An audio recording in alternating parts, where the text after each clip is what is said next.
Assalamualaikum warahmatullahi wabarakatuh. Jumpa lagi dengan program acara Kreatif Membaca.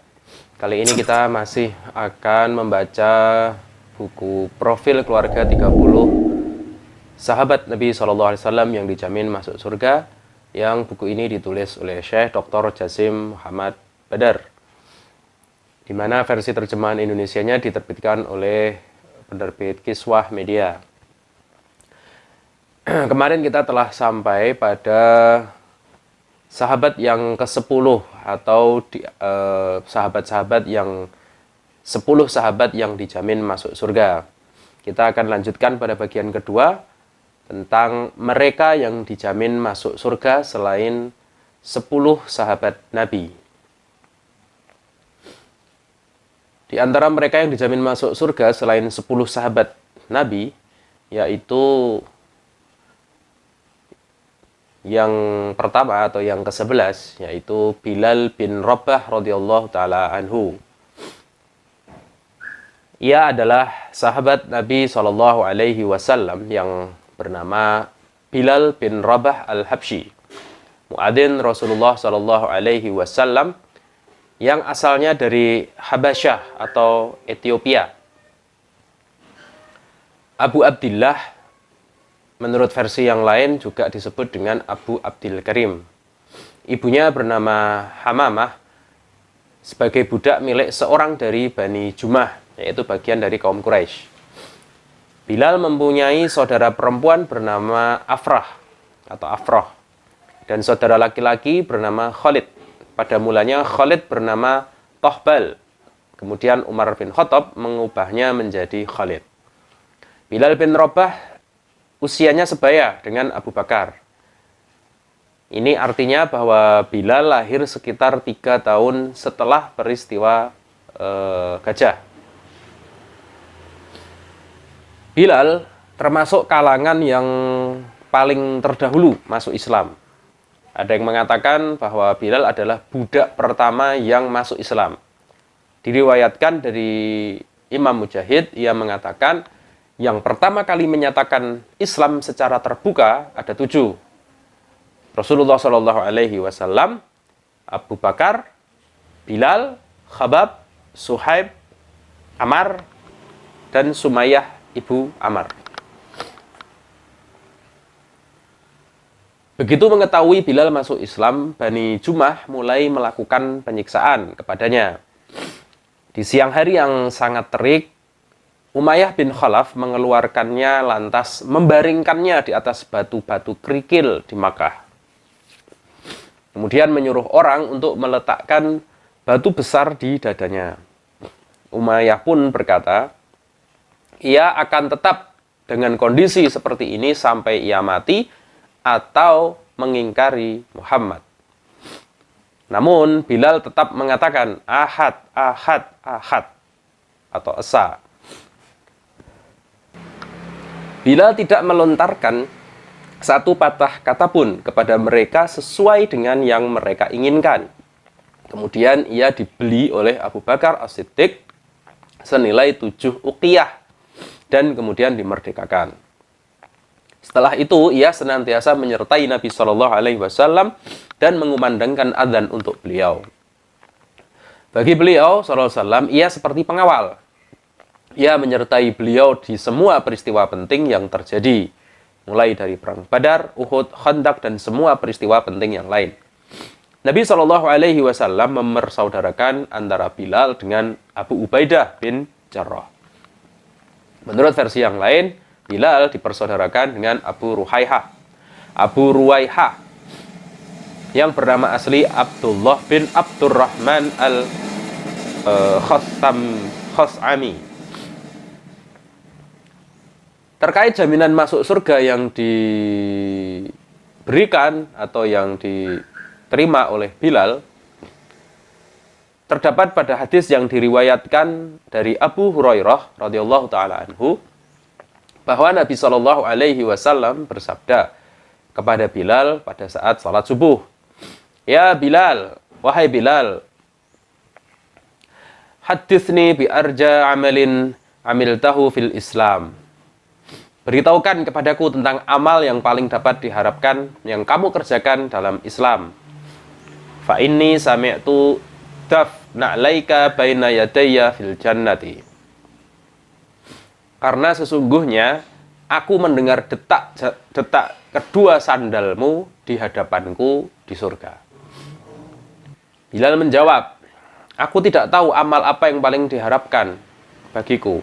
Hanya saja tidaklah aku bersuci di waktu malam atau siang, melainkan aku menunaikan sholat yang ditetapkan kepadaku, baik wajib atau sunnah, dengan keadaan suci itu. Hadis ini diriwayatkan oleh Imam Bukhari dan Imam Muslim pada hadis di Sahih Bukhari pada hadis nomor 1098, di Sahih Muslim pada hadis nomor 2458. Diriwayatkan dari Jabir bin Abdullah, ia menuturkan Umar berkata, Abu Bakar pemuka kami dan ia memerdekakan pemuka kami, yakni Bilal. Diriwayatkan dari Anas radhiyallahu taala anhu, ia mengatakan Rasulullah shallallahu alaihi wasallam bersabda, As-subaqu arba'atun. Pendahulu itu ada 4. Ana sabiqul Arab. Aku adalah pendahulu Arab.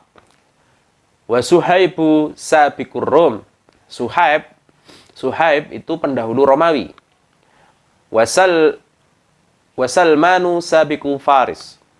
Salman Al-Farisi pendahulu kaum Persia. Wa Bilalu sabiqul Habsyi. Dan Bilal pendahulu Habasyah.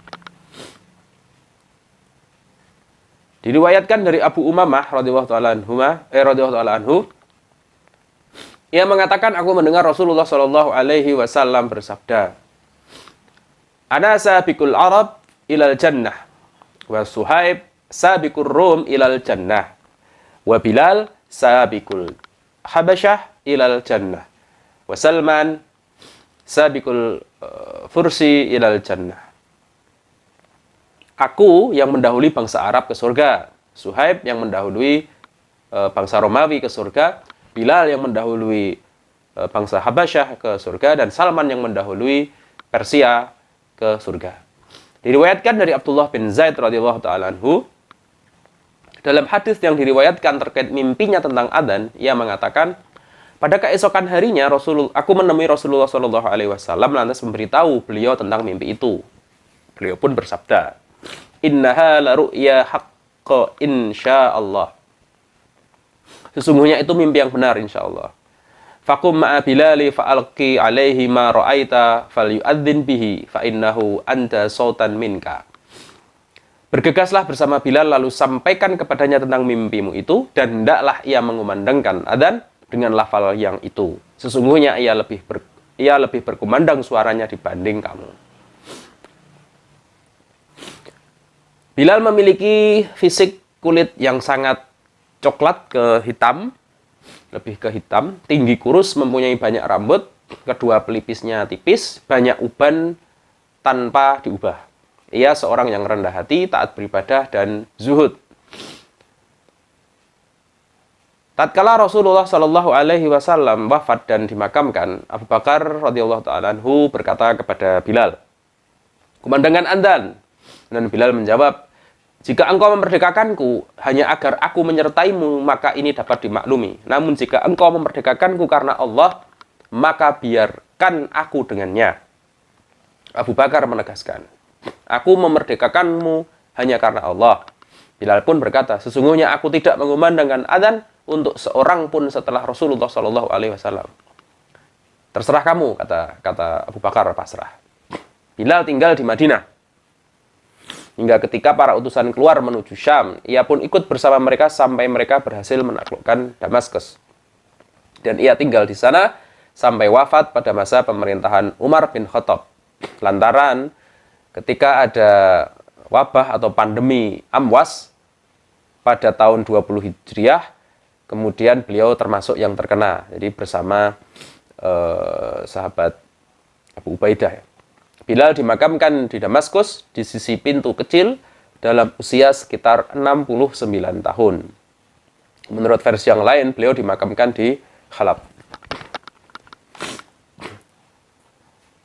Terkait istri dan anak-anaknya, para ahli sejarah dan ahli sirah menyebutkan sejumlah wanita yang pernah menjadi istri Bilal bin Rabah.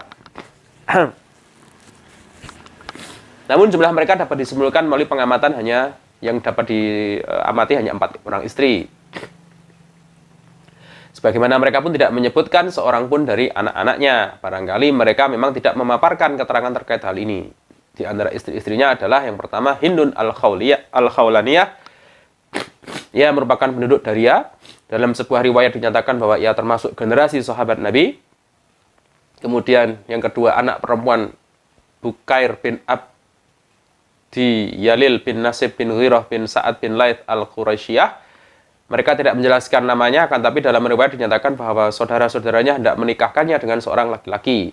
Kemudian Rasulullah SAW memberi saran kepada mereka untuk menikahkannya kepada Bilal. Dan seorang wanita dari Arab, dari Kindah, inilah yang disebutkan oleh Ibnu Athir dalam Usdul Ghabah. Yang terakhir, seorang istri dari generasi sahabat Nabi, namun masih samar-samar lantaran penulis di sini tidak mendapatkan namanya. Mereka menyebutkan bahwa Nabi SAW mengunjungi wanita ini dan menyarankan kepadanya untuk memperlakukan Bilal dengan baik. Salah satu di antara keteladanan yang ditinggalkan oleh Bilal bin Rabah adalah yang diriwayatkan dari istrinya yang bernama Hindun al-Khawlaniyah. Ia menuturkan saat hendak tidur di malam hari atau setiap hendak tidur di malam hari, Bilal mengucapkan, "Ya Allah, terimalah," mengucapkan doa yang artinya, "Ya Allah, terimalah kebaikan-kebaikanku dan ampunilah keburukan-keburukanku, serta maafkanlah kekeliruan-kekeliruanku." Istri Bilal di sini meriwayatkan momentum keimanan yang terjadi pada suaminya. Setiap hendak tidur, suaminya atau Bilal berdoa kepada Allah agar kebaikan-kebaikannya diterima, kesalahan-kesalahannya diampuni dan dimaafkan. Karena manusia senantiasa membutuhkan rahmat Rabb-nya. Hal positif adalah bahwa doa ini biasa diucapkan oleh Bilal dan ia sengaja mengucapkannya agar istrinya mendengarkan doa ini. Seakan-akan ia ingin mengajari istrinya untuk senantiasa tunduk dan patuh kepada Allah serta memohon ampunan kepada Allah. Demikian pembacaan buku untuk kesempatan kali ini. Mohon maaf, hidung saya agak kurang sehat. Kita akan lanjutkan pada kesempatan lain, pada kisah sahabat yang lain yang dijamin masuk surga. Untuk kali ini kita cukupkan sekian terlebih dahulu. Jangan lupa bagi Anda untuk subscribe channel ini, kemudian like dan berikan komentar. Wabillahi taufik wal hidayah. Wassalamualaikum warahmatullahi wabarakatuh. Stay tune di channel ini dan jangan lupa subscribe serta nyalakan loncengnya.